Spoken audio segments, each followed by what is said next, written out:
രാജാവ് ഗോഹത്യ തടുത്തപ്പോൾ കലി പറഞ്ഞു, ഞാൻ കലിയാണ്. ഇത് എൻ്റെ യുഗമാണ്.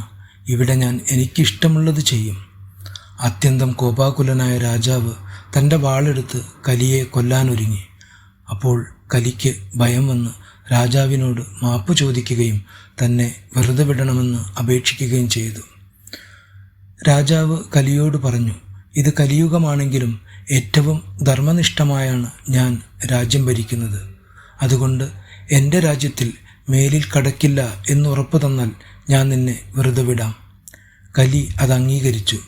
പകരം തനിക്കുള്ള അഭയസ്ഥാനങ്ങൾ നിർദ്ദേശിക്കുവാൻ പരീക്ഷത്തിനോട് പറഞ്ഞു. അങ്ങനെ ജ്യേഷ്ഠ കളിയാടുന്ന ഇടങ്ങൾ, ചൂതുകളിക്കുന്ന ഇടങ്ങൾ, മദ്യപാന സദസ്സുകൾ, അശുദ്ധമായ സ്ഥലങ്ങൾ, സ്വർണം, ധനം എന്നിവ അമിതവ്യയം ചെയ്യുന്ന സ്ഥലങ്ങൾ, ക്രൂരമായ മനസ്സുള്ളവർ തുടങ്ങിയ ഇടങ്ങളിൽ കലിക്ക് വസിക്കാനുള്ള അനുമതി കൊടുത്ത് പരീക്ഷിത്ത് കലിയെ വിട്ടയച്ചു.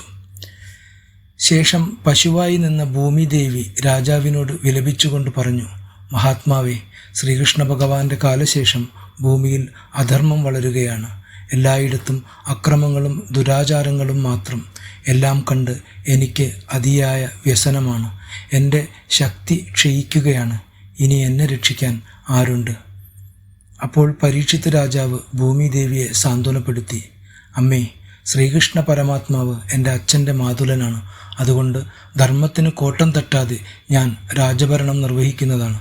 ഭൂമിയിൽ ഭഗവാന്റെ ധർമ്മോപദേശങ്ങൾ ഞാൻ പ്രചരിപ്പിച്ച് അമ്മയുടെ ഭാരം ഞാൻ കുറയ്ക്കുന്നതാണ്. പരീക്ഷത്തിൻ്റെ വാക്കുകൾ കേട്ട് ഭൂമിദേവി അദ്ദേഹത്തെ അനുഗ്രഹിച്ച് അന്തർദാനം ചെയ്തു. അങ്ങനെ ധർമ്മപാതയിലൂടെ രാജഭരണം നിർവഹിച്ച് രാജാവിൻ്റെ യശസ് വാനോളം ഉയർന്നു. വർഷങ്ങൾ കടന്നുപോയി. രാജാവിന് 66 വയസ്സായി. ഒരു ദിവസം വന്യമൃഗങ്ങളുടെ ശല്യങ്ങൾ മൂലം രാജ്യം പൊറുതിമുട്ടിയപ്പോൾ പരീക്ഷിത്ത് രാജാവ് വേട്ടയ്ക്കായി കാനനം പൂകി. കാട്ടിലൂടെ നടന്ന് ക്ഷീണിതനായ അദ്ദേഹം ദാഹം കൊണ്ടും ക്ഷീണം കൊണ്ടും വലഞ്ഞു. എങ്ങാനും വല്ല അരുവിയോ മറ്റു ജലസ്ഥാനങ്ങളോ ഉണ്ട് എന്ന് അന്വേഷിച്ച് നടക്കുമ്പോൾ ഏകാന്ത ധ്യാനത്തിൽ മുഴുകിയ ഒരു താപസനെ കണ്ടു. ദാഹപരവശനായ രാജാവ് സ്വല്പം വെള്ളം ലഭിക്കുമോ എന്ന് ആ മുനിയോട് ചോദിച്ചു. എന്നാൽ ധ്യാനനിമഗ്നനായ ആ താപസവര്യൻ അതറിഞ്ഞില്ല. തൻ്റെ ചോദ്യത്തോട് പ്രതികരിക്കാതിരിക്കുന്ന മുനി തന്നെ അവഹേളിക്കുകയാണെന്ന് രാജാവിന് തോന്നി. ദേഷ്യത്താൽ തൊട്ടടുത്ത് ചത്തുകിടന്ന ഒരു സർപ്പത്തെയെടുത്ത് ആ മുനിയുടെ കഴുത്തിലിട്ടുകൊണ്ട് പരീക്ഷിത്ത് രാജാവ് മുന്നോട്ട് നടന്നുപോയി. അങ്കിരസ് എന്ന മഹാമുനിയുടെ ശിഷ്യനായിരുന്ന ശമീകനായിരുന്നു ആ താപസൻ. അദ്ദേഹത്തിന് ശൃംഗി എന്നു പേരുള്ള ഒരു മകനുണ്ടായിരുന്നു. ആ സമയത്ത് ശൃംഗി ദേവലോകത്ത് പോയതായിരുന്നു. തിരിച്ചു വരുന്ന വഴി മറ്റൊരു താപസപുത്രനായ കൃശൻ എന്ന കുമാരനെ കണ്ടു. ശൃംഗിയെ പരിഹസിച്ചുകൊണ്ട് കൃശൻ പറഞ്ഞു, താനിവിടെ ഇല്ലാത്ത സമയത്ത് ഹസ്തിനപുരത്തെ രാജാവ് കാനനം സന്ദർശിച്ചിരുന്നു.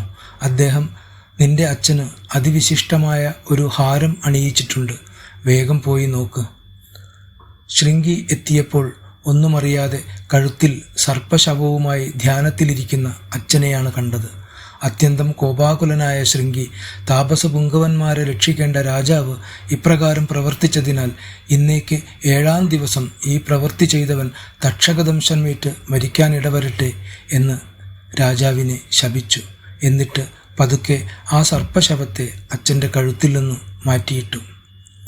കുറേ സമയം കഴിഞ്ഞപ്പോൾ ശമീകൻ ധ്യാനത്തിൽ നിന്നുണർന്നു. ശൃംഗി ഉണ്ടായ സംഭവങ്ങളെല്ലാം അച്ഛനെ ധരിപ്പിച്ചു.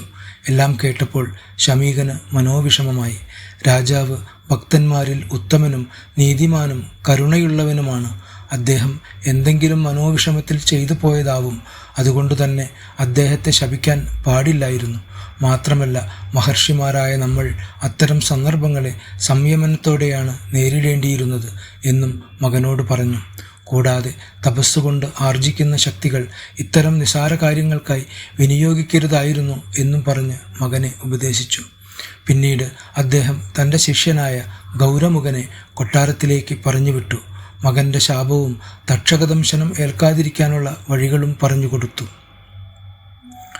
ഗൗരമുഖൻ രാജധാനിയിലെത്തി പരീക്ഷിത്ത് രാജാവിനോട് ശമീകൻ പറഞ്ഞതെല്ലാം അറിയിച്ചു. എല്ലാം കേട്ട ശേഷം രാജാവ് തൻ്റെ നന്ദിയും കടപ്പാടും ഗൗരമുഖനെ അറിയിച്ചു. കൂടാതെ മരണഭയമില്ലെന്നും താൻ ഗർഭത്തിൽ വച്ച് പണ്ട് മരിച്ചു ജീവിച്ചവനാണെന്നും അതുകൊണ്ട് ശാപവൃത്താന്തത്തിൽ മനോവിഷമമില്ലെന്നും ശമീകനെ അറിയിക്കാൻ പറഞ്ഞു. കൂടാതെ താൻ ചെയ്ത അപരാധത്തോട് ക്ഷമ ചോദിക്കുകയും ചെയ്തു. എന്നിട്ട് ഗൗരമുഖനെ യഥാവിധി സൽക്കരിച്ച് തിരിച്ചയച്ചു.